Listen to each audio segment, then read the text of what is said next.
우리 주 예수 그리스도의 말씀이 우리 성도님들의 신비에 새겨질 수 있기를 주의 이름으로 축원합니다. 네, 우리는 계속 Here Right Now라는 주제로 말씀을 나누고 있습니다. 다음 주까지 4주 동안 진행이 될 텐데요. 현존하시는 어떠한 하나님, 또한 지금도 여기서 살아계시는 그 하나님을 생각해 보는 시간을 계속해서 가지고 있습니다. 제가 성경에서 지금도 여기에 살아 역사하신 하나님을 표현하는 구절을 좀 찾아봤었습니다. 좀 뒤적거리면서 이렇게 좀 찾아보다가 어떤 말씀이 가장 그래도 적합할까라는 생각을 좀 했었어요. 그러다가 그래도 이 말씀이 가장 적합하겠다라는 생각을 했었습니다. 갈라디아서 2장 20절이 살아계신 하나님과 우리의 관계를 잘 말해주고 있다라고 생각이 들거든요. 갈라디아서 2장 20절에 이렇게 기록되어져 있습니다. 내가 그리스도와 함께 십자가에 못 박혔나니 그런지 이제는 내가 사는 것이 아니요 오직 내 안에 그리스도께서 사시는 것이라. 이제 내가 육체 가운데 사는 것은 나를 사랑하사 나를 위하여 자기 자신을 버리신 하나님의 아들을 믿는 믿음 안에서 사는 것이라 라고 기록하고 있습니다. 말씀을 자세히 보면 예수님은 죽으시고 부활하셔서 지금도 살아계신 하나님이시라는 것입니다. 아까 찬양대가 찬양을 했지만 소망 없는 우리의 삶 가운데서 내 안에 찾아오셔서 십자가의 피로 새 생명을 얻게 해주셨다라는 것, 그것이 바로 이 말씀이 가지고 있는 의미이기도 하고요. 또한 오늘 같이 나누게 될 오늘의 말씀 가운데서 가장 중요한 생각인 것을 우리가 좀 기억하고 우리가 좀 이 말씀 가운데 조금 더 들어갈 수 있었으면 좋겠습니다. 우리가 갈라디아서 2장 20절의 이 말씀들을 생각을 해볼 때 우리 안에서 다시 한번 좀 생각하면서 고민해야 될, 생각을 좀 고쳐야 될 것들이 고쳐야 할 생각들이 있는데, 그것이 무엇이냐면 바로 살아계신 하나님이 내 안에 살아계시면 내가 믿는다면, 그리고 우리가 그 믿음으로 살아갈 때 내 안에 살아계신 그리스도께서 내 삶을 주관하시고 역사하실 것입니다. 그러니까 우리가 이것을 고백한단 말이죠. 그리고 이 고백을 우리는 고백으로 삼고 있습니다. 그런데 우리는 자꾸 하나님 앞에서 더 좋은 모습, 더 좋은 평가를 받기 위해 너무 노력하고 있는 것은 아닌지를 한번 좀 생각해 볼 수 있었으면 좋겠습니다. 제가 이것을 이렇게 좀 단어를 좀 정하고 싶어요. 율법적 강박관념.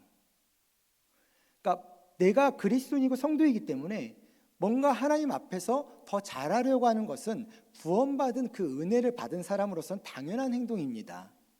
그건 맞습니다.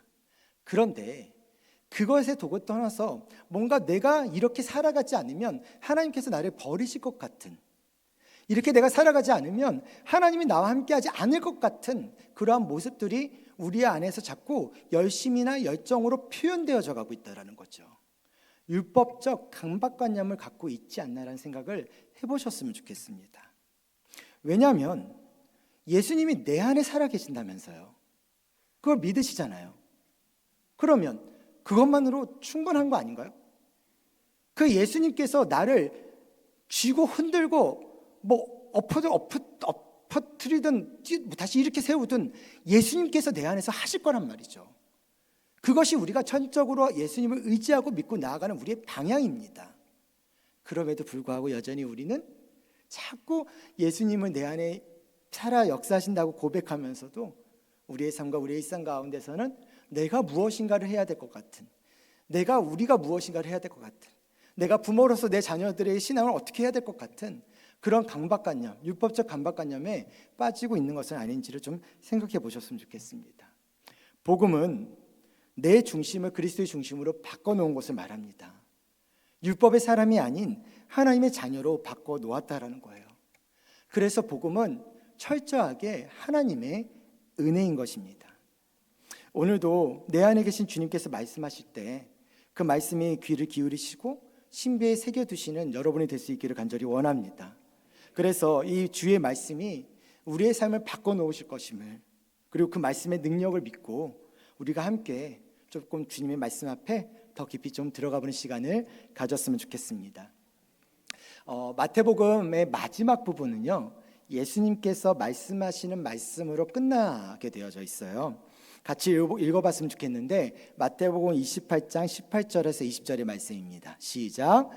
예수께서 나와 말씀하여 이르시되 하늘과 땅이 모든 권세를 내게 주셨으니 민족을 제자로 삼아 아버지와 아들과 성령의 이름으로 세례를 베풀고 내가 너에게 분부한 모든 것을 볼지어다 내가 세상 끝날까지 너희와 항상 함께 있으리라 하시니라. 아멘. 이 말씀은 예수님의 선교의 지상 명령이라고도 하고 또한 교회 위임 사명이라고도 보통 말하는 말씀입니다. 본문을 보면 너희는 가서 제자를 삼으라고 제자들에게 말씀하시면서 제자들을 삼기 위한 방식을 말씀하세요. 어떻게 말하고 있냐면 아버지와 아들과 성령의 이름으로 세례를 베풀고 예수님이 보여주시고 말씀하셨던 모든 것을 가르쳐서 그 가르침을 지키도록 하는 것, 이것이 바로 제자 삼는 방식입니다. 예수님은 갈릴리에서 제자들에게 이 사명을 주셨던 것입니다. 그런데 왜 성전이 있는 예루살렘이 아닌 갈릴리였을까라는 거예요. 오늘 우리가 읽었었던 본문을 보면 예수님의 무덤에 찾아간 여인들은 두 가지 말씀을 듣게 되어져요. 전달받게 되는데 무엇이냐면 그는 살아나셨다라는 것이고요. 너희는 갈릴리로 가라라는 것입니다. 예루살렘에서 부활하신 예수님이십니다. 그런데 왜 제자들을 예루살렘에서 만나면 되는데 왜 굳이 갈릴리에서 만나려 하시는 걸까? 자, 그 이유는 너무 간단합니다. 일단 이미 예수님께서 갈릴리에서 보자고 말씀하셨기 때문에 그래요. 거기서 보자라고 말씀하셨기 때문에 그 약속 때문에 그들은 갈릴리로 가야 되는 것이 맞아요. 마태복음 26장 31절 32절을 보면 그때 예수께서 제자들에게 이르시되 오늘 밤에 너희가 다 나를 버리리라. 기록된 바 내가 목자를 치리니 양의 떼가 흩어지리라 하였느니라. 그러나 내가 살아난 후에 너희보다 먼저 갈릴리로 가리라 라고 말씀하셨습니다. 예수님은 자신의 십자가의 죽음과 부활을 말씀하실 때 제자들이 예수님을 버리고 도망하여 흩어질 것이라고 말씀하시고 그런 후 다시 살아난 후에는 갈릴리로 가실 것도 말씀하셨어요. 그러나 그 말씀을 귀담아 듣던 제자들은 없었다는 거죠. 일단 그때 제자들은 누가 더 크냐, 더 큰 자리를 받겠느냐 싸우고 있었고요. 또 그 중에 또 일부는 나는 예수님을 버리지 않을 것이라고 호언장담하고 있었기 때문에 예수님의 이 말씀을 기억하지 못했을 겁니다. 그래서 예수님은 제자들에게 갈릴리로 가라고 말씀하신 겁니다. 자, 그렇다면 왜 하필 갈릴리였을까라는 생각을 조금 해봤으면 좋겠는데 갈릴리는요 예수님에게도 그렇고요 그리고 제자들에게도 그렇고 시작이라는 이 측면에서 특별한 장소이기 때문입니다. 먼저 갈릴리는 예수님에게 있어서 예수님의 사역이 처음으로 시작된 곳이 갈릴리입니다. 마가복음 1장 14절 15절을 보면 예수께서 갈릴리로 오셔서 하나님의 복음을 전파하여 이르시되 때가 찼고 하나님의 나라가 가까이 왔으니 회개하고 복음을 믿으라 라고 말씀하고 있습니다. 예수님은 갈릴리에서 하나님 나라의 사역을 시작하셨어요. 예수님이 고치시고 가르치시고 전파하신 이 사역은 결국 죽음까지 이어지고 또한 이기시고 부활하셔서 구원을 성취하십니다. 그런 의미에서 처음 제가 나눴던 마태복음 28장 18절에서 20절은 복음서의 결말이 아니라 새로운 복음서가 열리는 분기점으로 봐야 한다라는 거예요. 왜냐하면 새 복음서는 결국에는 이후에 제자들을 통해서 수많은 신앙의 선배들을 통해서 그리고 지금 우리들을 통해 계속해서 쓰여지고 있는 것이거든요. 또한 갈릴리는요 예수님에게뿐만 아니라 제자들에게도 시작이라는 의미가 있었다고 얘기했습니다. 갈릴리는 예수님이 제자로서의 삶이 시작된 곳입니다. 자, 마가복음 3장 14절 19절을 말씀을 보면 제가 읽어드릴게요. 이에 열두를 세우셨으니 이는 자기와 함께 있게 하시고 또 보내사 전도도 하며 귀신을 내쫓는 권능도 가지게 하려 하심이로라. 이 열두를 세우셨으니 시몬에게는 베드로라는 이름을 더하셨고 또 세베대의 아들 야고보와 야고보의 형제 요한이니 이 둘에게는 보아너게 곧 우레의 아들이란 이름을 더하셨으며 또 안드레와 빌립과 바돌로메와 마테와 도마와 알페오의 아들 야고보와 및 다데오와 가나나인 시몬이며 또 가룟 유다니 이는 예수를 판 자더라. 이 갈릴리에서 제자들이 예수님을 처음 만났습니다. 예수님과의 이 만남은 자신의 일상의 삶의 터전이었었던 갈릴리에 대해서 유의미한 것으로 새로운 삶의 방식으로 다가오게 되게 만들었던 것이 바로 예수님의 만남이었다라는 거죠. 갈릴리는 예수님과 함께한 3년의 첫 시작으로 지금까지의 자신들의 삶을 바꾸어 오직 예수를 믿고 따르는 곳입니다. 새로운 삶의 또한 제자도의 삶을 살기 시작한 곳입니다. 이처럼 갈릴리는 예수님의 사역이 처음으로 시작된 곳이면서 동시에 예수님의 제자의 삶이 시작된 장소인 것입니다. 자, 그런데 예수님은 갈릴리로부터 시작된 이 두 가지의 특별함에 대해다가 또 다른 특별함을 지금 놓으려고 하고 있다는 거예요. 자, 예수님은 제자들의 이 인생이 바뀐 그곳에서 제자들의 인생이 다시 새롭게 바뀌기를 원하고 있다는 거예요. 그래서 갈릴리에서 다시 만날 약속을 하시고 그 약속을 지키시고자 먼저 갈릴리에 가 계시겠다라고 말씀하신 겁니다. 왜냐하면 지금 이 제자들의 상황이 최악의 상태입니다. 이들은 부활하신 예수님을 만나기 전까지, 그리고 다시 갈릴리를 경험하기 전까지 그들은 예수님의 죽음 때문에 인생의 실패자로 전락해버렸다라고 상심하고 있었거든요. 모든 것을 내가 버렸었고, 그래서 열심히 따라다녔고, 오랜 시간을 들여서 예수님과 예루살렘까지 왔는데 지금 예수님이 죽으신다면 죽게 된 예수님을 바라보면서 모든 것이 물거품이 될 것이기 때문이죠. 아마도 그들이 받았을 상처와 비난, 절망, 두려움들은 아마 이루 말할 수 없을 만큼 컸을 것입니다. 제자들에게 이 예수님의 죽음은 인생의 목적이 사라져버린 것이죠. 이것은 마치 내가 평생 신앙생활을 하면서, 아니면 신앙생활 좀 열심히 하면서 주어진 사명 다 하겠다고 열심히 달려왔는데, 또한 매일 드리는 예배, 기도, 봉사와 섬김, 그런 것들을 하면서 평생을 주 앞에서 충성했다고 생각했는데, 또 드릴 수 있는 물질 다 내어드리면서 주님의 인도하심을 구했었는데, 그런데 응답되지 않았을 때, 기대했던 것들이 무너졌을 때, 소망이 절망으로 바뀌었을 때, 이 제자들처럼 믿어야 할 대상이 누군지 혼란스러워지기 시작했고, 의지해야 될 대상을 바꿔버렸을 때, 소망했던 것들이 물거품이 되고 사람들의 비난과 상처들, 그 눈빛이 두려워 숨고 싶은 마음이 든다는 겁니다. 제자들처럼 인생의 목적이 사라져 방황하는 인생 실패자라고, 신앙 실패자라고 스스로 생각하게 되겠죠.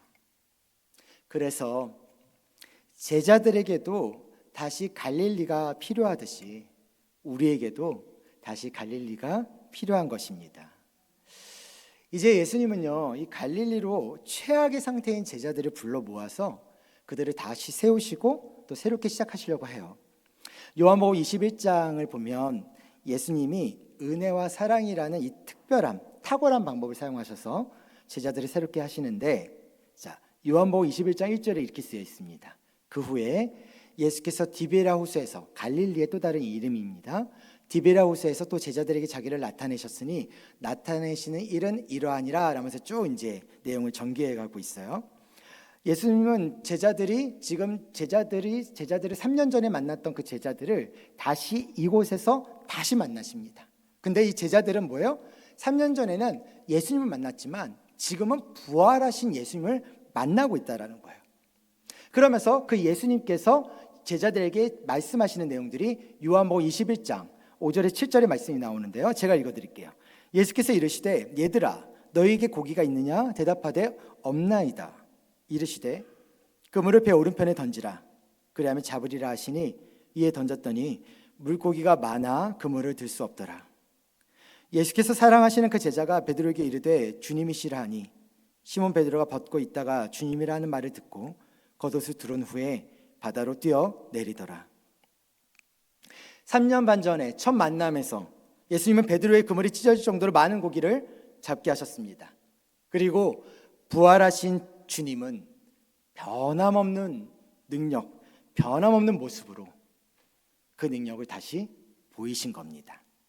그때 제자들은 자신들을 향해 살아 낚는 어부가 되게 하시라고 하셨던 그 주님의 말씀이 아마 다시 기억났을 것입니다. 예수님은 이제 제자들과 대화를 하기 시작하죠. 특별히 베드로에게 질문을 하시면서 제자들이 앞으로 무엇을, 왜, 어떻게 살아가야 할지에 대해서 깨닫게 하려 하셨습니다. 근데 그 질문이 독특합니다. 세 가지 질문입니다. 내가 나를 사랑하느냐? 내가 나를 사랑하느냐? 내가 나를 사랑하느냐?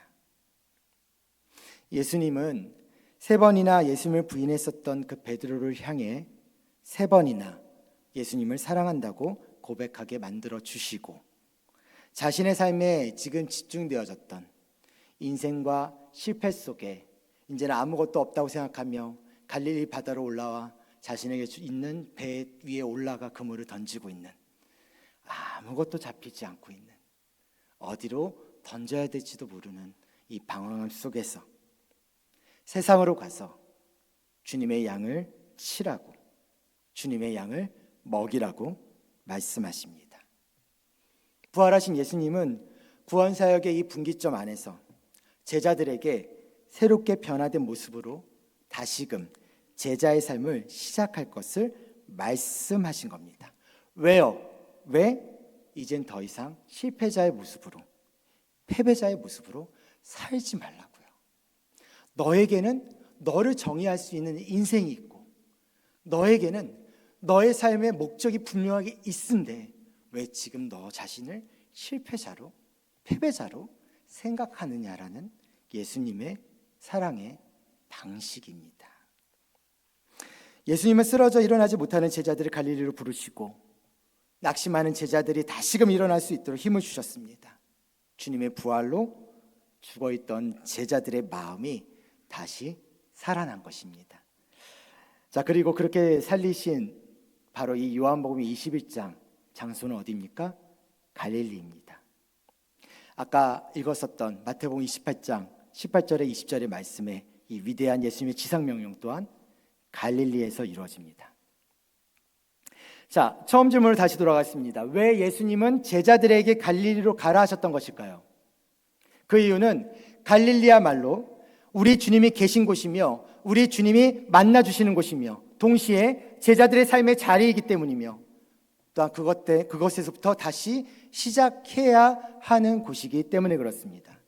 제가 2주 전에 전해드렸던 설교처럼 아무것도 없는 모세에게 나타나신 하나님이 그가 계시기에 황폐한 돌산이 호렙산이 거룩한 땅이 되게 하신 것처럼, 또 생명을 낳는 신의 산이 되게 하신 것처럼 제자들에게 갈릴리는 다시 시작할 수 있는 능력을 얻는 장소였던 겁니다.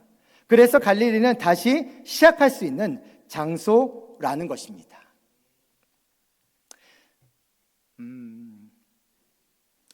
제가 처음 사역을 시작했었던 초기에 이제 친하게 같이 사역을 했었던 친구가 급성으로 장례식장으로 죽게 되어졌던 사건이 있었습니다. 그 사건을 이렇게 보면서 저한테 있어서는 열심히 사역을 시작했다라는 시작 때문에 열심히 달려가고 있었던 그 한 1년 정도의 시간이 잠깐 멈추는 시간이었습니다. 그러면서 그 순간에 제 자신을 돌아볼 수 있었던 시간이었죠. 그전에는 사실 장례식장을 이렇게 가본 적이 없었습니다. 그러다가 그때 그 사건 이후로 장례식장을 종종 드나들기 시작했습니다.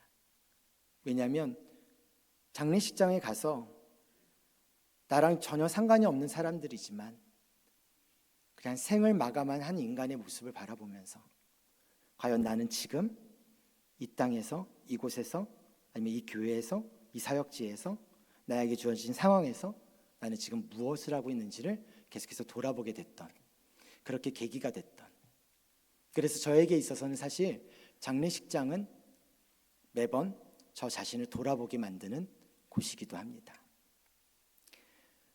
여러분의 갈릴리는 어디입니까? 어떤 곳이 다시 시작할 수 있는 곳입니까?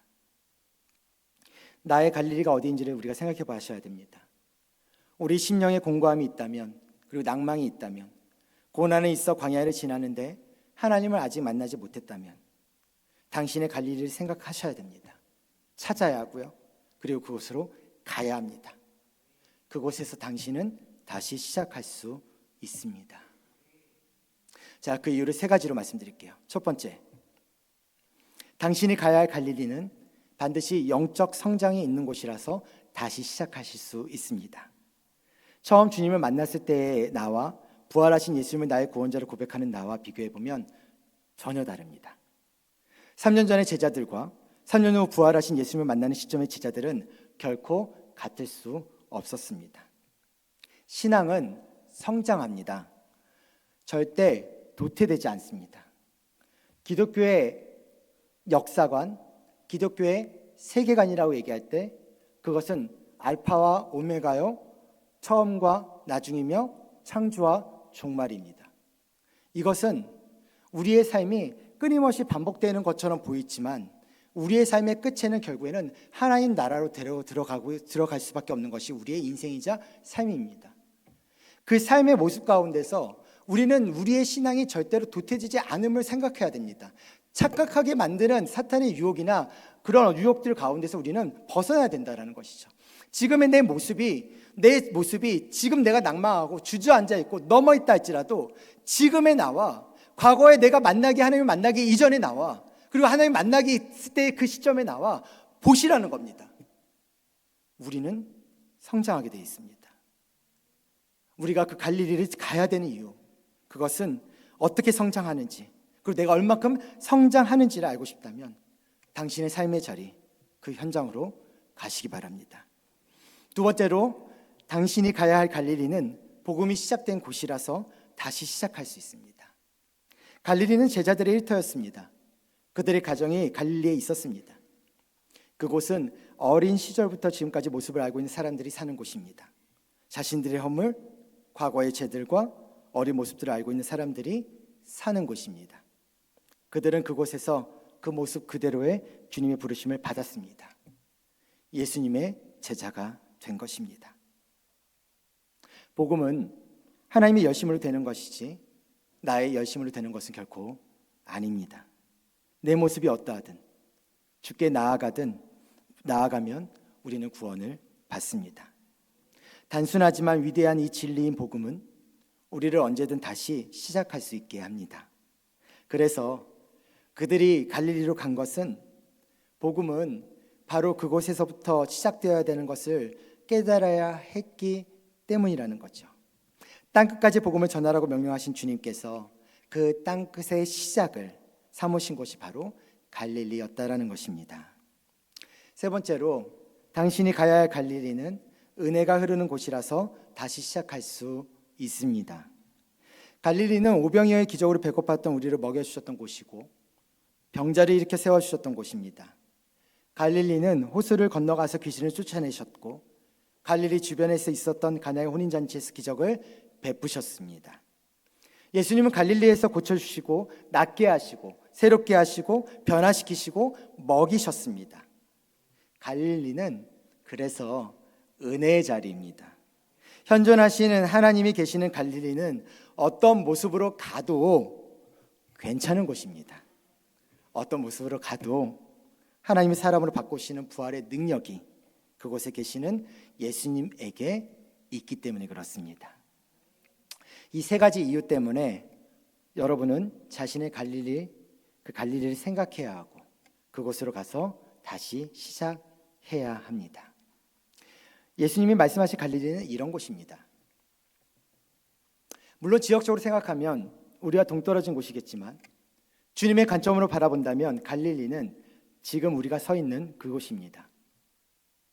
지난 2주 동안 얘기했었던 우리가 멈춰 있는 곳, 다시 시도하고 싶지 않은 곳, 피하고 싶은 곳, 외면하고 싶은 곳, 하나님의 부재가 느껴지는 곳, 광야라고 생각해서 힘든 곳에 있는 그 모습들이 있다 할지라도 그래도 그곳에 주님이 계십니다. 주님이 그곳에 계시기에 우리는 그곳으로 갈 수 있고 그곳에서 다시 시작할 수 있습니다. 사랑하는 서영가족 여러분, 우리 인간이죠. 우리가 절망하는 이유는요, 다시 할 수 없다는 것을 생각하기 시작할 때부터는 절망하기 시작합니다. 내가 이거 더 이상 할 수 없다는 생각이 드는 순간부터는 자꾸 우리를 낭망시키는 감정이 나타납니다. 그렇기에 무언가를 다시 시작한다는 것은 언제나 축복이고 귀한 일인 겁니다. 하나님의 역사하심은 당신이 다시 시작하는 그곳과 그 무엇에 언제나 있습니다. 주님은 낭망하는 자에게 능력을 주시고 새 힘을 주셔서 일으키실 것입니다. 사실 이러한 어려운 세상 속에서 얼마나 많은 분이 쓰러지고 넘어지는지도 모릅니다. 사고를 당하고 건강을 잃고 사업에 실패하고 시험에 떨어지고 억울한 일을 당하고 죄를 짓고, 물론 다시 일어나 시작해야 한다는 것을 알겠지만 지금 나에겐 그런 힘과 능력이 없을 때가 훨씬 더 많습니다. 그래서 나는 아무것도 없는데 이 강단에서는 다시 예배드리라고, 다시 시작하라고 할 수 있다고 이야기하는 것, 얼마나 이 설교가 불편하시겠습니까? 그런데 모세도 그랬고요, 욥도 그랬습니다. 우리 하나님은 그런 모세를 다시 부르시는 하나님이시고요, 광야에서 욥과 함께 하시던 하나님이시지 않습니까? 그 하나님께서 지금 우리도 부르신다는 겁니다. 다시 오라고. 내가 먼저 그곳에 가 있겠다고 말씀하세요. 아무것도 없어도 괜찮다고. 예수님이 베드로를 회복시키고 사명을 주시듯 우리도 그렇게 하시겠다라고 지금 말씀하시는 겁니다. 부활하신 예수님은 죽어있던 우리의 마음까지도 다시 살리실 수 있는 부활하신 우리 예수님이십니다. 대나무를 보면 마디가 지어져 있는 것을 아마 보게 될 거예요. 줄기가 굳지 않는 그 대나무가 강한 것, 그것은 바로 다른 나무와는 달리 일정한 간격을 두고 매듭이 지어져 있기 때문입니다. 대나무의 강함은 높이가 아니라 매듭에서 비롯됩니다. 저는 이 문장을 너무 좋아하는 문장인데요. 제가 대나무에게 있어서 매듭은 자신을 성장시키는 아주 중요한 역할을 하기 때문에 그래요. 사람들은 매듭이라고 하면 흔히 종교 또는 마무리의 의미로 생각을 합니다. 그러나 매듭이라는 말은 종결의 의미와 동시에 또 다른 시작을 의미하고 있어요. 예를 들어 어떤 일을 매듭지었다라고 하는 말은 그 일을 마무리했다는 말이면서 동시에 또 다른 일을 시작할 수 있는 준비가 되어 있다라는 뜻입니다. 물론 이때의 시작은 이전에 시작과는 한층 자라난 시작이 됩니다. 하나의 매듭은 새로운 성장을 시작하게 만들거든요. 마찬가지로 우리 신앙에 있어서 매듭이 많을수록 우리는 더 높은 성숙에 이르게 될 것입니다. 마무리하는 것과 시작하는 것들을 통해 수많은 인생의 삶의 모습들을 수없이 그렇게 반복되어져 갈 때 우리는 자연스럽게 우리의 갈릴리에서 성숙한 그리스도인으로 자라가게 될 것입니다. 제자들에게 있어서 갈릴리는 매듭을 지을 수 있는 기회의 장소였습니다.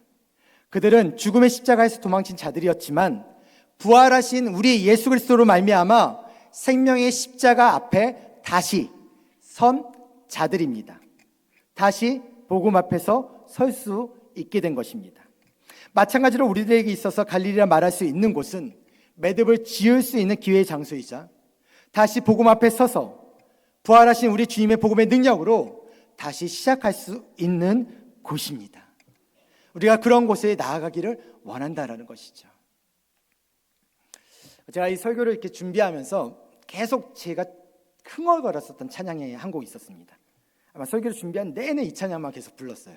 그래가지고 그래, 이 찬양을 내가 결단 찬양으로 생각을 해야 되겠다라고 생각을 했습니다. 알아봤더니 모르신다고, 한 번도 부른 적이 없다고 찬양팀에서 그러셔가지고 아쉽지만 다른 찬양을 이제 결단 찬양을 정하고 그냥 찬양 가사를 읽어드리려고 갖고 왔는데요. We Love라는 이제 찬양팀의 다시 일어나라는 찬양입니다. 나는 내 마음이 복음이 흥했던 곳에서 다시 아버지를 만나고 주님 내 마음의 연약한 눈물의 끝에서 또 나를 반겨주시네. 작다 생각했던 그의 부르심 다시 나를 회복해 하시네. 다시 일어나 주를 예배함이 내 모든 기쁨이 되리. 그의 기쁨 되어 삶의 모든 순간을 주께 다 내어드리리. 제가 왜 이 가사를 가지고 왔냐면요, 제가 여러분들한테 갈릴리로 가라고 하는 것은 그 갈릴리가 풍성하고 풍요롭고 은혜롭다고 말하는 것 때문에 너무나 많은 것들이 거기에서 은혜가 보관되어져 있는 것을 이야기하는 것이 결코 아닙니다. 옛 부흥을 이야기하고자 하는 것도 아닙니다. 옛것에 우리가 1907년에서 얘기했던 평양 대부흥의 이야기처럼 그 부흥을 다시 한번 살렸으면 좋겠다, 그 얘기를 하고자 하는 것이 아닙니다. 우리가 가야 될 곳, 그것은 주님께서 오라고 하신 곳입니다. 그냥 그곳에 가서 주님을 예배하는 것이 바로 우리의 삶에서 회복이 되어지는 것이고, 바로 그 삶에서 우리 안에서 나타나는 부흥이 다시 한번 이렇게 되어지는 것이고, 비록 그 삶의 모습이 세상의 시선으로 봤을 때는 작다 생각한다 할지라도 그곳이 바로 하나님이 부르신 곳이기에 나는 오늘도 그 한마디의 순종으로, 한 걸음의 순종으로 나아가는 것이 바로 참된 예배자의, 하나님의 자녀의, 그리스도의 제자의 모습이다라는 것입니다. 여러분, 나를 나답게 만드는 것, 나를 정의하는 것은 무엇입니까? 여러분 자신을 정의하고 있는 것은 무엇입니까? 권사님이요? 장로님이요? 담임 목사요? 뭘로 여러분들은 여러분들 사실 여러분을 정의할 겁니까? 저도 몇십 년 지나면 끝납니다. 그러면 그때는 나를 정의할 게 뭐가 있겠습니까? 엄마? 아빠요? 조금 지나서 애들이 독립해서 다 나갔습니다. 연락도 안 합니다. 존재감 있습니까? 그 엄마로서 타이틀을 내가 가지고 있는 것이 존재감이 여전히 있습니까? 허망합니다. 군대 보내보신 우리 분들 아실 겁니다. 집안에 북적북적대던 남자애들, 애들 아무도 없을 때, 사라졌을 때 그 허망함과 그 공허함들이 다가옵니다. 그게 나를 정의했던 겁니까? 우리는 어떤 것으로 나를 정의하고 있습니까? 사장입니까? 사업이 어려워져 그 사업을 포기하게 되면 더 이상 사장이라는 타이틀은 나에게 없습니다. 나를 정의하는 것은 도대체 무엇입니까? 그럼에도 불구하고 우리는 여전히 우리 자식들에게, 자녀들에게 그 삶을 정의시킵니다. 잘했다, 못했다로 정의시킵니다. 너는 이걸 해야 된다, 안 해야 된다로 정의시킵니다. 네가 이 대학을 가면 너는 이렇게 될 것이다라는 것에 대해서 정의시킵니다. 너는 신앙면에서도 이렇게 돼야지만 이렇게 될 수 있다고 정의시킵니다. 너는 여기서 열심히 섬기고 자라와서 여기 집사되고 안수되고 장로까지 해야 되는 것이 필요해. 너는 검사라는 것을, 직분을 받아야 되는 것이 좋아. 그런 것에 대해 정의를 시켜버립니다. 나를 정의하는 것은 과연 무엇입니까? 우리는 무엇을 정의를 내려야 됩니까? 나를 뭐라고 설명하고 싶으십니까? 아까 서두에 갈라디아서 2장 20절의 말씀을 드렸습니다. 내 안에 살아계신 예수 그리스도를 나는 믿는다고 했습니다. 그리고 그 예수 그리스도께서 나와 함께한다고 나는 고백을 합니다. 그런데 왜 여전히 나는 그 예수님을 나의 정의로, 타이틀로 삼지 않으십니까? 왜 하나님을 나의 창조주로 고백한다고 말하면서 창세기 1장 1절 태초에 천지를 창조하시니라, 태초에 하나님께서 천지를 창조하신다라는 이 문장 하나, 이거 어떻게 안 되면 벌벌 떨면서, 이거 어떻게 부정되면 벌벌 떨면서, 진화론 얘기하는 한 말씀을 쌍심 치고 죽이듯이 달려들면서, 그런데 왜 나를 정의하는 그 타이틀 앞에서는 하나님을 나의 것으로 말씀하시지 않습니까? 하나님이 나의 모든 것입니다. 하나님이 나를 정의해 줄 수 있는 유일한 한 분이십니다. 우리가 오직 하나님으로부터 시작되어진다라는 것을, 내가 하나님으로부터 시작되어진 존재라는 것을 망각하지 않고 기억한다면, 그것은 바로 우리가 창조주 하나님을 믿는 이유이며 지금도 내 안에 살아 역사하신 하나님을 믿는 이유인 것입니다. 말씀을 맺습니다. 여러분의 갈릴리는 어디입니까? 예수님을 처음 만난 곳, 예수님의 사랑과 은혜를 처음 알게 되는 곳, 주님을 따르겠다고 고백했던 곳이 어디입니까? 쓰러져 있던 나를 다시 일으켜 세우고 광야 한가운데서 은혜를 경험하기까지 주님의 사랑을 강력하게 체험한 곳은 어디인가요? 우리에게 갈릴리는 제자들처럼 어떤 일정한 장소일 수도 있지만, 때로는 성경의 어떤 말씀 한 구절이 우리에게 갈릴리와 같은 역할을 할 수도 있습니다. 누군가의 설교나 누군가의 가르침이 지금의 내가 있도록 했을 수도 있고요, 용기를 주어 다시 시작하게 했을지도 모릅니다. 하지만 어떤 형태의 갈릴리가 있었든 그 갈릴리를 예배하시고 약속하시고 회복시키실 분은 예수 그리스도이십니다. 부활하신 예수님이 갈릴리의 약속을 지키셨습니다. 부활하신 예수님이 제자들의 잃어버렸던 믿음과 용기를 그리고 사명과 소망을 다시 회복시키셨고 다시 살리셨습니다. 그리고 구원의 은혜로 새롭게 다시 살아가는 우리에게도 동일하게 역사하실 것입니다. 우리가 그곳에서 다시 시작할 수 있는 이유는 예수님은 부활하신 그리스도이시기 때문입니다. 정말 간절히 바라기는 우리 모든의 삶의 자리가 날마다 갈릴리로 기억되기를 소망합니다. 때로는 힘들 때, 힘들어서 쓰러졌을 때, 쓰러졌는데 일어날 용기가 없을 때, 그때 갈릴리를 생각하며 나를 부르신 주님을 기억하고 나를 구원하신 주님의 은혜와 사랑에 감사함으로 다시 일어나 주님을 예배하며 다시 주님을 믿으며 다시 주님을 의지하며 새롭게 살아나기를 다시 시작하는, 그렇게 다시 갈릴리를 기억하는 우리 서연의 영가족들 한 사람도 빠짐없이 이 자리에 온 모든 성도들의 삶의 모습이 될 수 있기를 우리 주 예수 그리스도의 이름으로 축원합니다. 우리 그런 의미로 서로에게 좀 이렇게 격려했으면 좋겠는데요. 당신은 예수님 때문에 다시 시작할 수 있습니다. 격려하겠습니다. 당신은 예수님 때문에 다시 시작할 수 있습니다. 네.